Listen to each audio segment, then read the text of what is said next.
Hi guys, how many of you know dental floss? Do you know?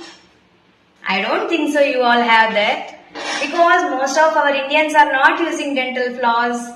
We usually ask with our patients, nobody in our clinic they are telling like they have dental floss. How do you brush your teeth? Just I asked that question. They are replying with our brush. Why do we need dental floss? We can brush our teeth with only brush, right? Then what is the need of this dental brush? If it's not needed, why dentists use it to force you people to buy the dental floss?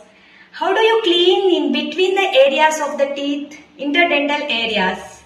Does your brush clean that areas? Do you think that? No, it will not clean. Just try it once.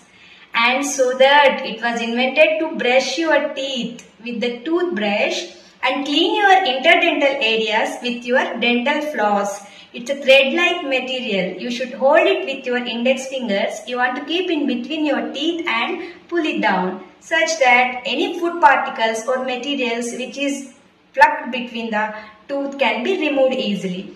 Please don't use toothpicks and all to remove that.